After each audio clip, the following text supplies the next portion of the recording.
Northern Edition starts now. This is the Bahamas Tonight, the Northern Edition. Good evening all, I'm Megan Shepard. Thank you so much for tuning in.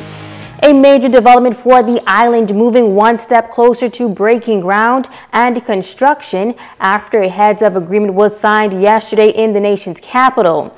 The Oban Energy's oil storage and refinement facility is expected to bring about a much-needed economic boost for this northern island, but residents say they are concerned about the health impacts. Tonight, top executives are giving the assurance that safety is a top priority. Now, before that heads-up agreement was signed between the government of the Bahamas and Oban Energies, concerns were already being raised regarding the protection of the environment. Both the Prime Minister and the Chairman of Oban Energies assured residents that all due diligence will be taken to ensure that safety is the #1 priority. Minister of State for Grants Bahama, Senator the Honorable Kwesi Thompson, also noting that Oban must provide the government with an environmental impact assessment to address these concerns. That environmental impact assessment will be reviewed by the government. It will be reviewed by the government's environmental experts. And if there are any environmental concerns, any environmental issues, they will be addressed during that period. The heads of agreement also mandates that there must be an emergency management plan so that in the event that there is some environmental difficulty or some environmental issue, that there is a plan as to how that will be addressed and how the developer will address those concerns. Another issue of concern, the health factor of adding another oil storage and refinery facility to the island. For decades, many have questioned if the industry can be linked to health challenges.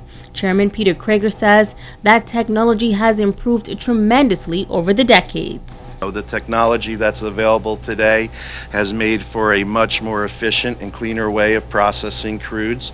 We are also putting in some very highly sophisticated smelling monitoring systems and vapor recovery systems so that we're always on top of it. This should mitigate any of those concerns. And we were also very careful about the strategic location of our development to make sure it wasn't around surrounding communities as well. A comprehensive environmental assessment study is expected to be completed within the next 45 days. Based on the results, the project will then move forward to the next phase. Now, Grand Bahama getting some international exposure thanks to a major international television network. The real estate-based program is viewed as an invaluable marketing tool for this island. HGTV creating the Bahamas Life series, detailing the home buying experience throughout 14 islands of the Bahamas. For the Grand Bahama episode, which aired recently, broker James Sarles was able to sell a home to a Canadian family. Sarles says the experience was very interesting, beginning with a casting call via Skype to being selected and having the camera crew arrive on island. Sarles adds that this feature is a major promotion for the island. HGTV has 9.4 million viewers in prime time. So they've created a show called Bahama Life. And they're going out to each of the islands, and in each of the islands they're choosing a broker and working with it, showcasing it. So the exciting thing about this was that they made Grand Bahama look so beautiful. And what I realized is that, one more time, I know this, but we have a very beautiful island. What we're lacking is exposure.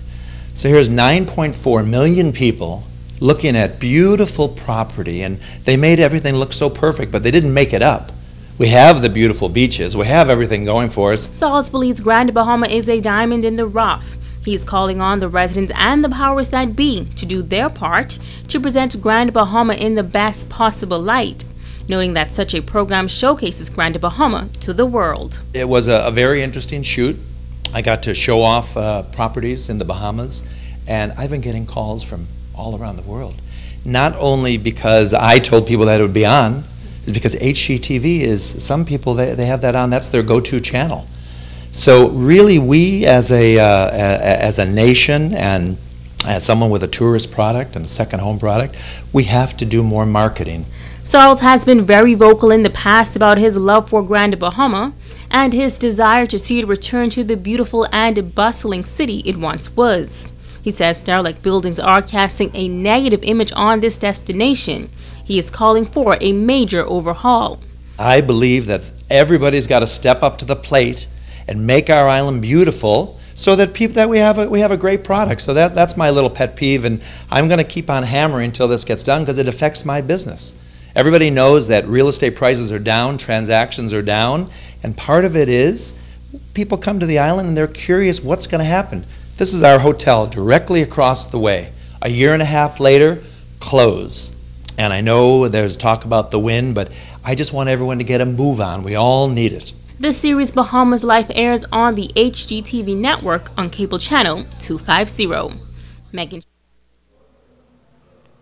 How to revitalize Grand Bahama. That is the topic of discussion for the 20th annual Grand Bahama Business Outlook set for Thursday at the Grand Lucaine Resort. Public and private sector experts are expected to share key elements for the revitalization of the Grand Bahama economy, ranging from energy to technology solutions. Featured speakers will include Deputy Prime Minister and Minister of Finance, the Honorable K. Peter Turnquest, Chivago Lang radio talk show host Z Live, Off the Record, Bahamas Power and Light BPL Chief Operating Officer Christina Alston, Andre Knowles, BTC Chief Commercial Officer, and Paul Wynn, Chief Executive Officer, the Wynn Group. Coordinator Joan Albury says the presenters will help to answer the more than 10-year-old question as to how to eliminate the Grand Bahama business drought. She says the information will enable businesses in Grand Bahama to plan, organize, and strategize for a more productive and prosperous future. The Grand Bahama Port Authority organizing a seminar geared toward taking business to the next level. Senior Manager of Group Corporate Affairs Kimberly Miller says the FEED conference is projected to boost excitement and empower entrepreneurs. FEED, Freeport Economic Empowerment Development Conference. Through this event, we wish to deliver intellectual food that will expand minds, refocus thoughts, and broaden the vision of all businesses and residents on Grand Bahama Island. This, we believe, can be achieved through dynamic speakers and idea-fueled conversations. Our presenters for the second annual FEED conference are known nationally and internationally, and we are well-versed in their respective fields. Miller notes that the market on island is lacking diversity, and this conference, to be held next Tuesday at the Keen Eye Media Center, will provide creative strategies. Anyone who is in that area needs a little bit of pep up. I know that the conference time is strategically chosen to happen at the start of the year. This is the time of year when most people are reevaluating and setting new goals that they possibly did not achieve last year and goals that they want to achieve this year. The reason behind that then is a great opportunity for people to get a focused mindset to kind of reset exactly where they are and to be able to put themselves in a position of feeling empowered, and also to get a great economic insight of exactly what they want to do in 2018, how they want to grow their business, what new businesses that they want to possibly venture out to, or how they can take their existing businesses to the next level. In other news, the Barry and Sheena Johnson murder trial continuing in the Supreme Court. Sergeant Lorenzo Johnson was expected to return to the stand this morning, but Justice Estelle Gray Evans told the witness and members of the jury that certain matters were being dealt with in chambers, and they were advised to return to court on Wednesday morning at 10:30. Sergeant Lorenzo Johnson has been on the stand since December of last year. Paul Belizaire, Devon Hall, and Kevin Dames are all accused of killing the Johnsons and robbing them of their car keys and their GMC truck in September 2015.